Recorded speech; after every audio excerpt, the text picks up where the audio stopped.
Doctor Rodrigo Vallejo, muchas gracias por aceptar la invitación de ondamoderna.com y lo hemos invitado para hablar de la reforma tributaria que sigue siendo debatida en el Congreso de la República, pero hay algunos puntos que no le quedan claros a los colombianos y que todavía no se han explicado.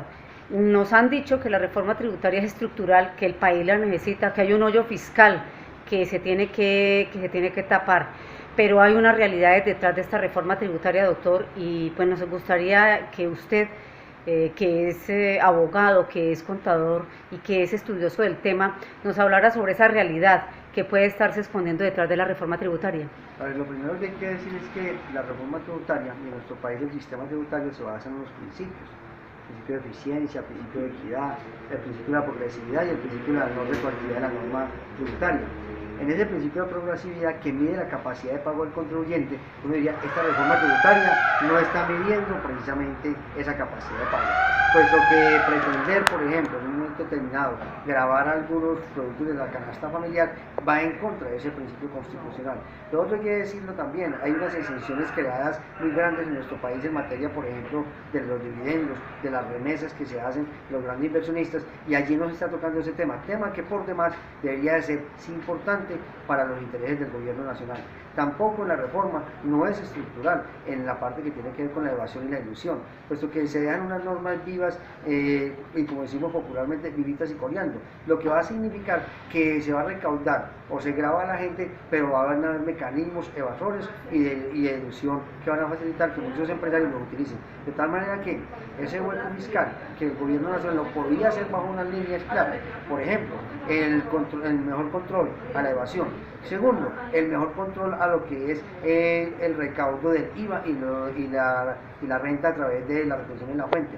Y desafortunadamente va a haber una gran masa de personas que aspiran que llegue a tributar. A mí me parece que también el gobierno allí se ha accedido cuando pretendes aumentar la base de contribuyentes, cuando lo que podría estar es revisando todo el sistema tributario y así ajustando algunos impuestos que merecen su revisión y ajuste pertinente. Doctor Rodrigo, otro tema y que tiene que ver, que está muy relacionado, pues entendemos un poco que el país requiere de unos recursos para sacar adelante varios proyectos, pero hay un tema, por ejemplo, como el de la vivienda, o sea, que no se consagra con la realidad que en este momento vive el país, y es el problema de la pobreza. Claro, el de la vivienda y el tema de grabar a las entidades sin ánimo de lucro. Yo creo que va a ser un tema muy candente. Por ejemplo, el pretender grabar a las entidades sin ánimo de lucro, por el solo hecho de decir que muchas son evasoras, creo que eso es una cosa general. No es cierto.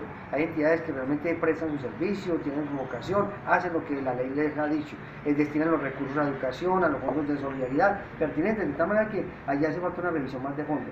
Y en cuanto al IVA, a la construcción, yo creo que allí lo que debe revisarse es que las viviendas de interés social, los proyectos que tengan ese principio, no sean grabados, que obviamente sí hay que grabar unas, porque bajo ese esquema también se meten los grandes constructores que quieren que las viviendas de más de 800, 1000 millones de pesos también entren en ese esquema. No, yo creo que apropiándose nuevamente de ese principio de la progresividad, el gobierno lo que va a hacer es una revisión minuciosa, y definitivamente las viviendas, por ejemplo, de menores de 100 millones de pesos, que no tengan absolutamente IVA en la cadena de la construcción, porque usted puede decir que al consumidor final, pero si en la cadena le pone IVA a algunos de estos productos, a algunos de estos insumos, prácticamente es grabarla de forma indirecta, pero grabarla. El tema de la corrupción en Colombia, los costos son muy altos y muchas veces uno podría pensar, o el ciudadano del común, que si se hace un frente de lucha real contra la corrupción no habría tanto hueco fiscal. ¿Hay alguna correlación? Pues claro, y hay que mencionarlo, no entendimos a Turbay Ayala cuando llegó y mencionó, hay que llevar la corrupción a sus justas proporciones. Él decía, nos lo estamos robando todo, no nos lo robemos, miremos a ver cómo hacemos para ajustar esta gran corrupción. A hoy la corrupción sigue rampante. Y hay que mencionarlo, Turbay fue presidente hace 30 años, de tal manera que la corrupción se ha heredado, la corrupción se ha mutado, la corrupción ha cambiado de generación, porque esa era una generación diferente, ahora hay una generación nueva también de muchachos, de personas muy preparadas y también siendo corruptos, de tal manera que la corrupción es un problema del sentido común de las personas, de saber que si eso no es mío, déjenlo ahí. Si los dineros públicos hay que respetarlos, como decía Mocus, esa plata es sagrada y no se debe tocar. De tal manera que hace falta es una gran solución estructural, de formación educativa, que la gente piense que definitivamente tenemos que hacer rendir la plática. Ese hueco fiscal se podría cubrir, primeramente tapando tantas ventanas que se han abierto para que el fenómeno de la corrupción siga rampando. Pero lo que sabemos es que en los contratos de obra se destina el 20, el 25%. ¿Y quién para ese costo? Ninguno. Las entidades gremiales como la Sociedad de Ingenieros, de Arquitectos, Camacol, que deberían de pronunciarse al respecto, no dicen absolutamente nada. Doctor Rodrigo, muchísimas gracias. A usted, mi amor.